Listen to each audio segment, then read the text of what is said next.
आपका अपना channel Shri prime news. Delhi के बॉर्डर पे हरियाणा फरीदाबाद में पूरी गांव लगभग पिछले 40-50 साल से बचा हुआ है। पूरी गांव के अंदर 1 लाख की आबादी है और उस 1 लाख की आबादी के अंदर ज़्यादातर लोग बिहार से, उत्तर प्रदेश से रहते हैं।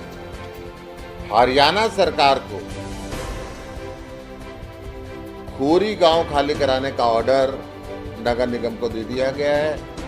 खोरी गांव की 1 लाख की आबादी के अंदर गर्भवती महिलाएं भी हैं, बुजुर्ग भी हैं, बच्चे भी हैं और वो मजदूर हैं जिन्होंने अपने सिर पे टोकरी ढो के फरीदाबाद का निर्माण किया, जो चूल्हा चौका फरीदाबाद के लोगों के घरों के अंदर करते हैं, सफाई का काम करते हैं, अपनी पूरी जिंदगी की जमा पूंजी बचा के जमीन खरीदी, उसके ऊपर मकान बनाया, वहाँ पे उनके बच्चे पैदा हुए, उनकी शादी हुई। लगभग पिछले 30 साल से वहाँ पे नगर निगम का प्राथमिक विद्यालय भी चल रहा है, परंतु आज अचानक उस गांव को तोड़ने का सुप्रीम कोर्ट का आदेश आया। भारत सरकार ने उसके अंदर कोई पैरवी मजबूती से नहीं की। हरियाणा सरकार ने पूरी अनदेखी की और अब बिना पुनर्वास के उस गांव को उजाड़ने के अंदर लगे हुए हैं। हमने उस गांव के पुनर्वास की मांग की थी। आज से पहले 20 बार मैं हरियाणा के मुख्यमंत्री को लिख चुका हूं, हरियाणा के राज्यपाल को लिख चुका हूं, भारत के राष्ट्रपति को मैंने मानवीयता के आधार पर लिखा, प्रधानमंत्री जी को लिखा, परंतु उस गांव का तोड़ने के लिए आमदा और उसके लिए किसी प्रकार का पुनर्वास का तैयारी हरियाणा सरकार के द्वारा नहीं की गई, न ही कोई ऐसी विस्तृत योजना बनाई। मैंने प्रधानमंत्री कार्यालय को कल निवेदन किया कि मैं ज्ञापन देने के लिए खोरी के गांव के लोगों के साथ आपके पास आऊंगा। मैं फरीदाबाद से चलूंगा, खोरी गांव के लोग होंगे। मैंने हरियाणा पुलिस के डीजीपी को, फरीदाबाद के पुलिस कमिश्नर को और दिल्ली के पुलिस कमिश्नर को इन्फॉर्म किया। सुबह 7 बजे जब मैं पहुंचा तो इलीगल तरीके से हरियाणा पुलिस ने मुझे डिटेन किया। पहले मुझे सराय ख्वाजा पुलिस स्टेशन लेके गए, फिर सड़क पे लेकर घूमते रहे जैसे मैं कोई गुंडा या अपराधी हूँ। वहाँ पे हरियाणा पुलिस के एसीपी मोजीराम थे, दिल्ली पुलिस के एसीपी अजय कुमार थे। दोनों पुलिसों ने मिलके मुझे लगभग 5 घंटे तक सड़क पे घुमाया।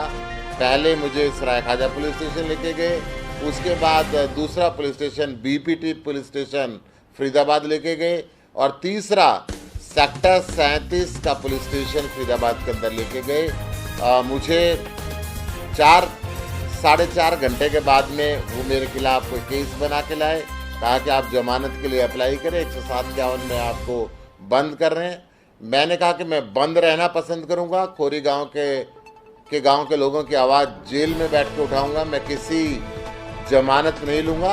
अगर मैंने कोई अपराध किया है तो आप मुझे बंद करें, जेल में डाल दें। अगर मैंने अपराध नहीं किया तो ये आपका अपराध है कि आपने एक लोकतांत्रिक रास्ता जो मैं पूरी इंफॉर्मेशन देकर आया था, आपने उसको रोका। हमने कोई दंगा नहीं की, हमने कोई शोर शराबा नहीं किया और आपने 5 घंटे तक मुझे अलग अलग थानों के अंदर और अलग अलग सड़कों पे घुमाते रहे और सारे मेरे जो टेलीफोन थे वो ले लिए गए। मेरे सहयोगी, हमारे फरीदाबाद के जिला अध्यक्ष, वो अभी तक वहाँ पर बंद है। मेरे ऑफिस से हमारे बढ़ाना साहब, अब्दुल रहीम जी, सौरभ झा जी, हमारे हिसार के अध्यक्ष संजय बूरा जी और अनेकों साथी अभी भी फरीदाबाद पुलिस ने डिटेन किए हुए हैं। शाम तक छोड़ेंगे नहीं छोड़ेंगे मुझे ज्ञान नहीं, परंतु केस उनके खिलाफ अभी तक वो कोई बना नहीं पाया और ना कोई केस बनता है। मैं ये बताना चाहता हूँ कि दिल्ली पुलिस और फरीदाबाद पुलिस ने मिल के किस तरीके से गैर कानूनी तरीके से मुझे डिटेन किया, मेरे साथियों को डिटेन किया और 5 घंटे के बाद जब मैंने मना कर दिया कि मैं कोई जमानत नहीं लूँगा तो मुझे छोड़ दिया गया, ताकि पूरे हरियाणा के अंदर ये दिक्कत वाली बातें ना हो। इस तरीके की व्यवस्था हरियाणा के अंदर चल रही है। लगातार 1 साल से किसान धरने के ऊपर हैं। महिलाओं के हर रोज रेप और बलात्कार के केसेस अखबार में सुर्खियों से छपते हैं। हरियाणा सरकार ने करीब 1200 स्कूल बंद करने का फैसला ले लिया है। हरियाणा सरकार युवाओं को रोजगार देने के अंदर फेल है।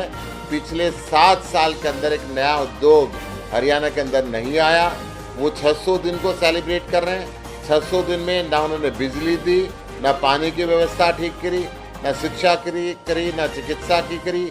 एक तरफ खट्टर साहब वैक्सीन बोलते हैं कि 50,000 दिन के अंदर बहुत है, तो 3 करोड़ की आबादी 600 दिन में लगेगी।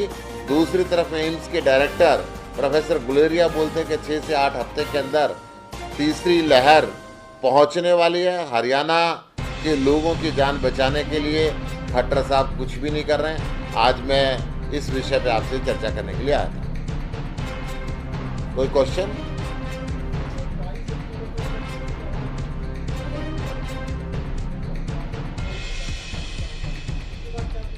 चौबीस को मैंने मूलचंद शर्मा जी के घर का घेराव किया था। वहाँ पे 7-8 हज़ार लोग गए थे। मूलचंद शर्मा जी ने पब्लिकली माइक पे अनाउंसमेंट की थी कि हम खोरी गांव का पुनर्वास करेंगे, आप लोग शांतिपूर्ण अपने तरीके से घर पे चले जाए। उनकी बात पे विश्वास करके खोरी गांव के लोग और हम सब वापस आ गए थे। उसके बाद भी मैंने कई पत्र लिखे, परंतु आज तक खोरी गांव के पुनर्वास की कोई व्यवस्था हरियाणा सरकार ने नहीं बनाई।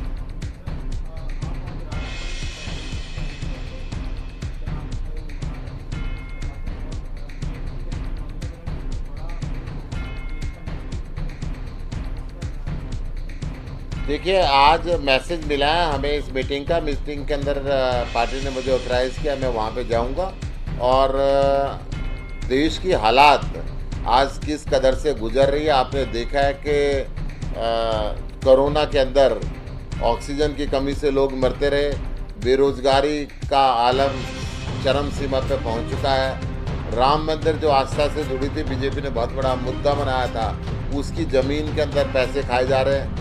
प्रधानमंत्री जी से 20 किलोमीटर की दूरी पे 1 लाख लोगों को कोरोना के टाइम में सिर से छत छीन के सड़क पे खड़ा किया जा रहा है। ऐसे अनेकों ज्वलंत मुद्दे हैं जिन पे वहाँ पे मैं समझता हूँ चर्चा होनी चाहिए।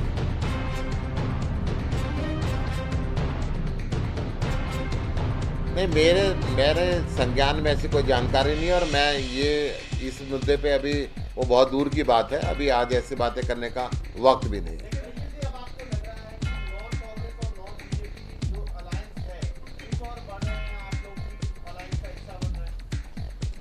मैं अलायंस के हिस्से की बात तो नहीं करूंगा, परंतु अगर विपक्षी दलों की एक मीटिंग बुलाई है तो उस मीटिंग के अंदर देश के हालात पे चर्चा जरूर होनी चाहिए और उस चर्चा के अंदर मैं सम्मिलित होऊंगा। आगे की रूपरेखा का अभी कोई एजेंडा वहाँ से नहीं आया है। अगर ऐसा कोई एजेंडा होगा तो पार्टी का डिसीजन होगा, पार्टी जो भी डिसीजन लेगी।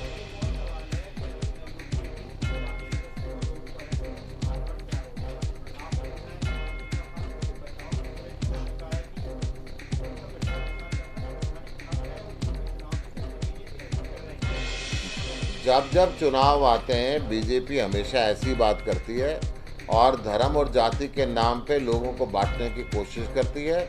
आज तक बीजेपी की किसी सरकार ने शिक्षा चिकित्सा की बात नहीं करी, बिजली पानी की बात नहीं करी, रोजगार की बात नहीं करी, व्यापार की बात नहीं करी। हाँ, जब भी चुनाव आता है हिंदुस्तान पाकिस्तान की बात होती है, हिंदू मुसलमान की बात होती है, यूपी का चुनाव नज़दीक आ रहा है, ये बातें चर्चा में रहेंगी।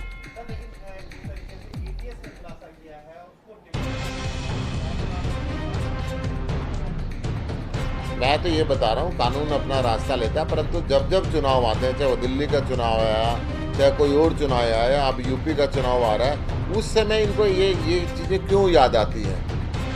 क्या देश की जनता को रोजगार नहीं चाहिए? क्या देश की जनता को बिजली पानी नहीं चाहिए? हेल्थ के लिए स्कूल और हॉस्पिटल नहीं चाहिए? उन मुद्दों पे कभी बीजेपी का आपने चर्चा करते हुए देखा है? एक इंस्टांस मुझे बता दें जब उन्होंने चर्चा की हो। चर्चा हमेशा होगी हिंदुस्तान पाकिस्तान पे, चर्चा हमेशा होगी हिंदुस्तान हिंदू और मुसलमान पे, क्योंकि जब चुनाव नज़दीक आते हैं जब इनको ये बात याद आती है कि लोगों के सेंटिमेंट के साथ खेला जाए, लोग ताकि विकास की बात ना करें। आपका अपना चैनल